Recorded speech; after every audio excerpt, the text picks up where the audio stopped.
everyone is here. Can everyone hear me? Yes. Yes.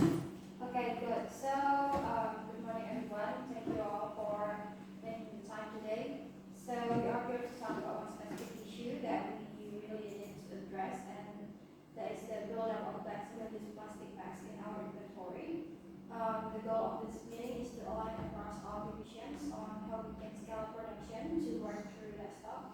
So we'll go through each division one by one, starting from supply chain, then product development, and then production operations, and wrapping up with marketing.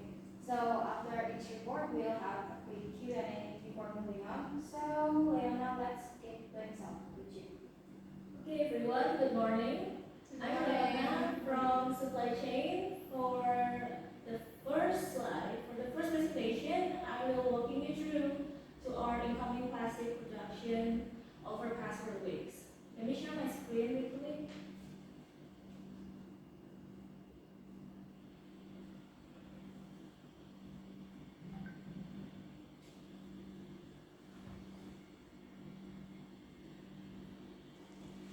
Is it on? Can you see? Yes. Okay, great. So I will start from the third. I will start by showing our inventory. Starts from the third week of March through second week of April. We source mostly on black plastic on each week, ranging from 10 to 16 kilograms, accumulated for 55 kilograms. In comparison with red at 19 kilograms, blue at 15 kilograms, and variety of colors at 21 kilograms. It brings our stock a total of 110 kilograms. The trend is consistent, so we need to address this on the production side. That's all from me. Thank you. Okay, so we are sitting at 55 kilograms of black plastic out of 110 kilograms in total, and it's been coming on at that rate constantly every week. So, which means black plastic alone makes up roughly half of everything we are selling. Yes. So, before we move on, any questions for Leona? Sorry, can I ask something real quick? Based on the trend, should we expect this volume of black plastic to keep coming in at similar levels, or could it go even higher? I want to make sure our product allocation plan accounts for this properly. Okay, Miss Sandra, thanks for the excellent question. Our base is basically from what we observed from Taligawe. The location has the most recycled type of black plastic.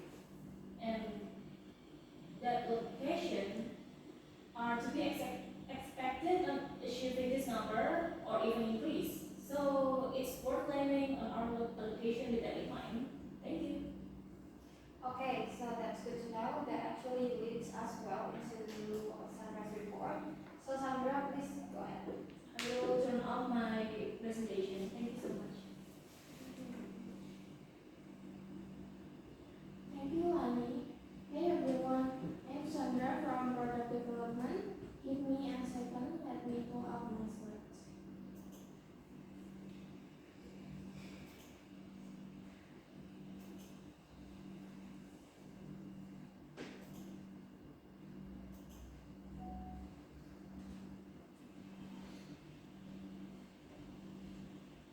Can everyone see my screen now? Yes. Yes. Perfect. So from our end, the core strategy. Okay, sorry.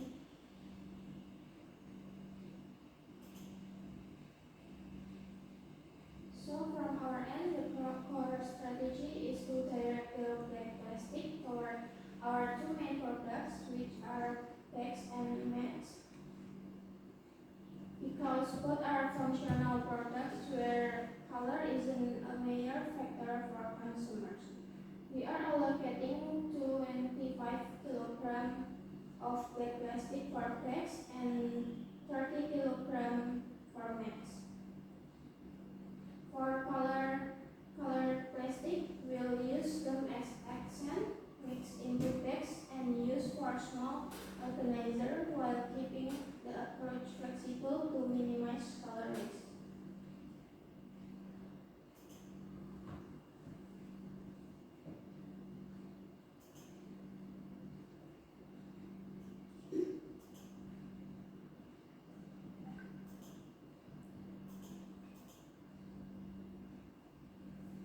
Okay, sorry. Design-wise, bags are 42 multiplied by 30 multiplied by 12.5 centimeters with 1 cm double layer thickness and max are 180 multiplied by 160 centimeters with 2 centimeters double layer thickness.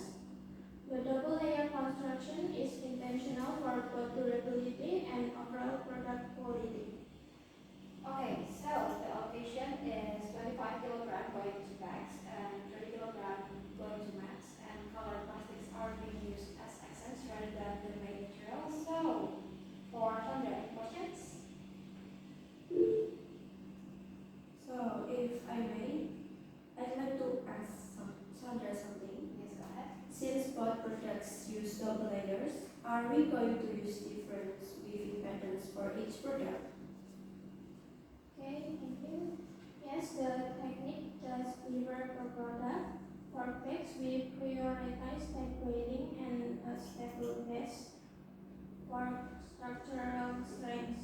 For mats, we use a two-layer weave where we start a base layer for structure and then add a pattern layer on top for aesthetic and comfort. The core technique is similar, but the execution is adapted for each product's purpose. Okay, so both products go with the double layer construction as well, yes? Yes, exactly. It adds to the structural strength of the product, and we also figure that going double layer is actually a more effective way to work through our excess black plastic stock. Okay, that's actually a smart way to look at it. So, Sandra, you can stop sharing your screen. Okay, thank you all. So, for Monica, let's move on to production numbers.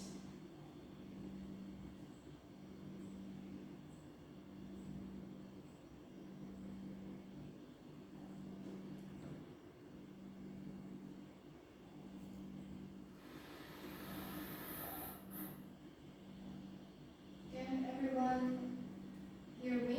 Yes? Yes. Yeah. Okay, alright. I'm from the production team, so I will walk through what we can actually produce with the current stock. So, for bags, we can produce around 2,857 bricks from 25 kilograms of black plastic, and that's give us approximately 30 finished bags. And for max, each one requires 200 black strands and 120 colored strands, totaling 320 strands, which is about 3.5 kilogram of black and 0.8 kilogram of colored plastic per bag. With 30 kilo of black plastic, we can produce 8 mats. And on quality control, we run a lot of capacity, stretch, and base stability tests for bags. And for mats, it's pressure resistance and stretch density. And since plastic is an extremely heat tolerant, we recommend including product care label on every item, so the customers know to keep them away from direct heat sources. Okay, so we are looking at 30 bags and 8 mats from what we currently have in stock. I also want to follow up on the heat resistance point. planning to communicate that on the label because I want to make sure it's clear without making the product sound like a liability. That's fair concern, Lonnie.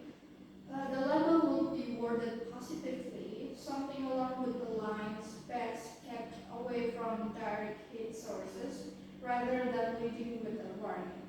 So the goal is to give customer practical care instruction without framing it as effect.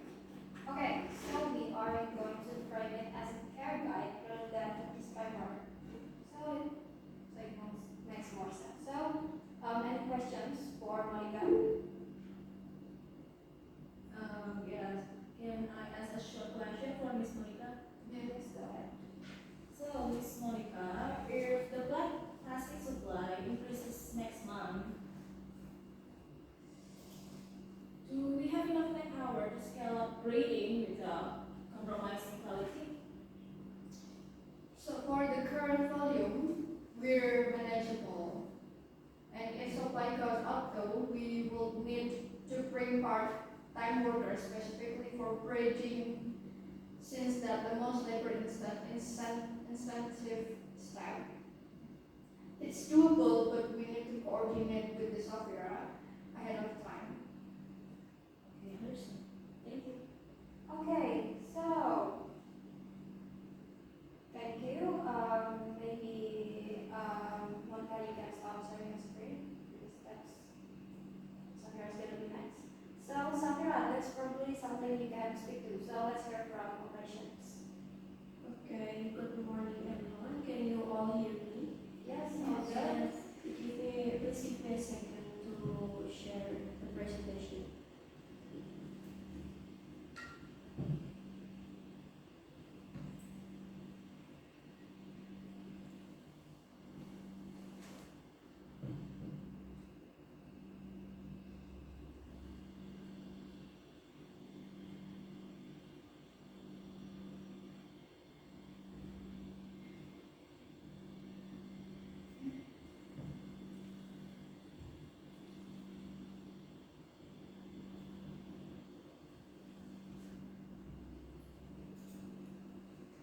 Okay.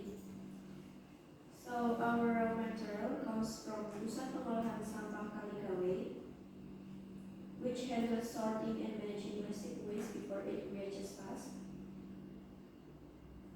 So for bag productions, the process runs from sorting and cleaning, cutting into strips, braiding, weaving the base, building the body with color accents, adding the inner layer, and finishing with the handle, and all bags are double layer for stripes.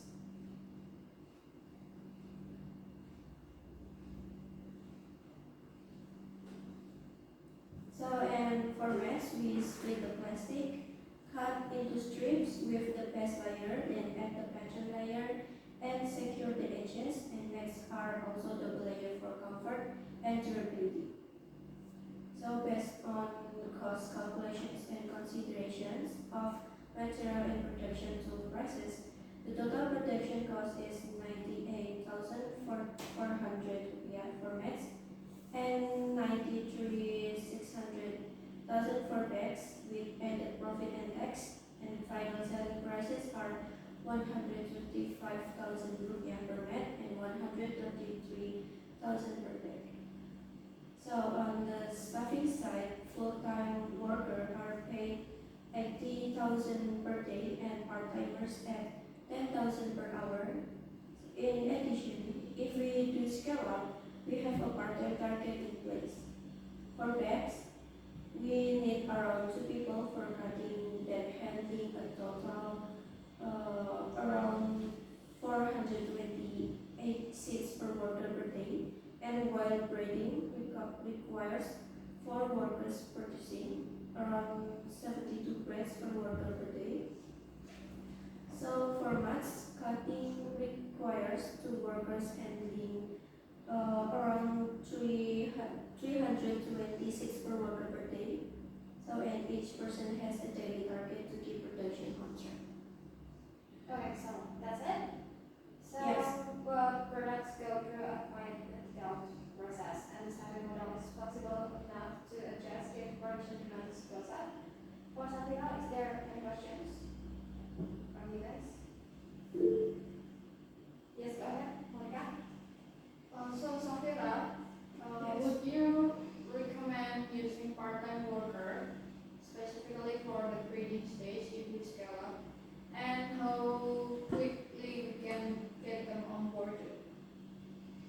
Yes, braiding is the best page for part-timers because the technique can be taught relatively quickly.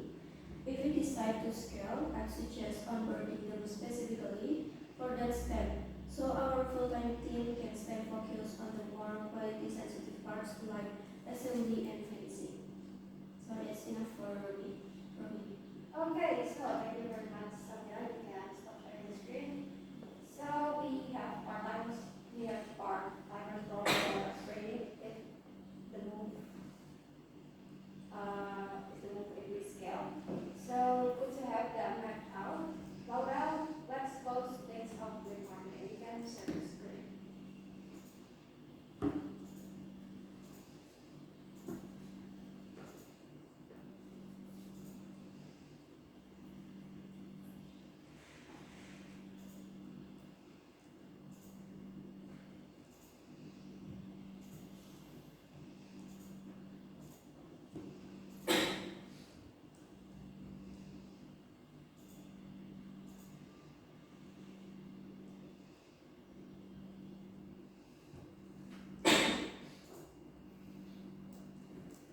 Okay, can everyone see and hear me alright? Yes, we can. Great. Hi everyone, I'm Laurel from marketing. Our strategy is built around a warehouse-centered concept.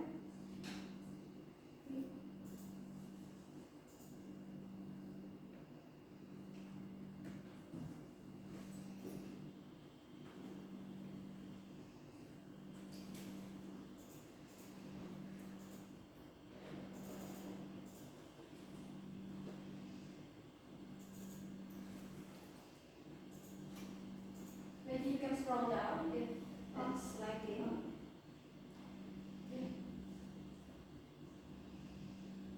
Our strategy is built around a warehouse-centered concept where the warehouse functions as both storage and distribution hub, so we can handle bulk and result order efficiently.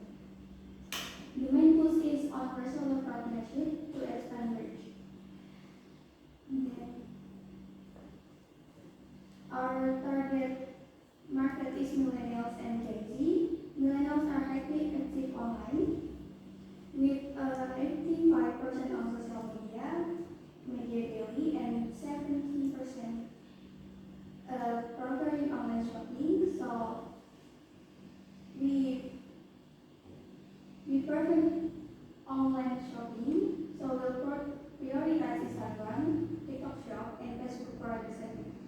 The next tends to be more trust based on community driven, with 70% preferring offline or direct purchases. So community marketing groups like Afifa is key for them.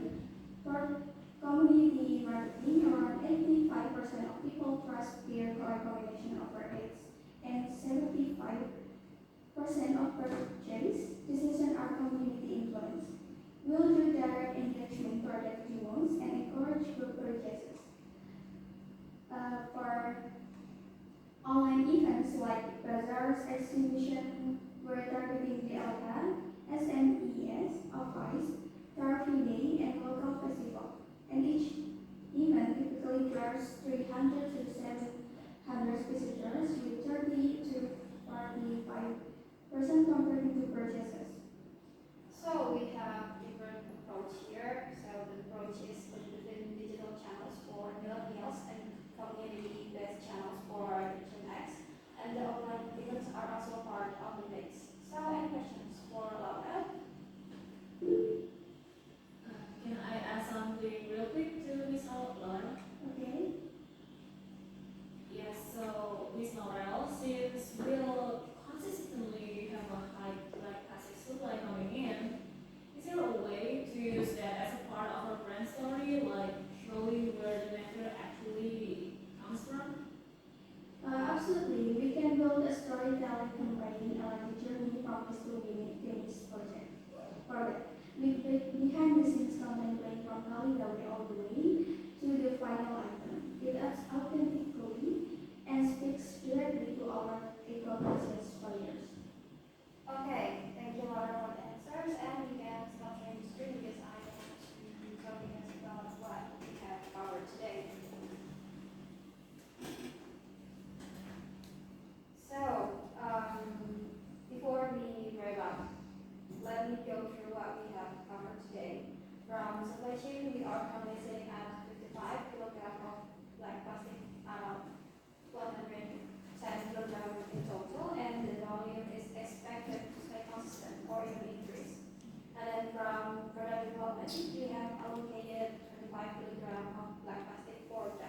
and 30 kilogram formats, with colored plastics going toward excess and small organizers. And then from production, that gives us an output of around 30 bags and 8 mats, and all products will come with care labels addressing heat resistance. Then from operations, block products go through a detailed double layer process, and we have the flexibility to bring in part-time workers, specifically for the grading stage if production scales up. And lastly, from marketing, we will be targeting millennials through digital platforms and Gen X through community-based channels, with online events also in the mix. So, does everyone agree with these points, or is there anything you would like to add before we close? Are we clear enough with the information today? Yes. Okay, very clear. So, alright, it looks like we are all on the same page. So, thank you everyone for your time and inputs today. A lot of what we discussed has crossed team dependencies, so keep that communication going. So, this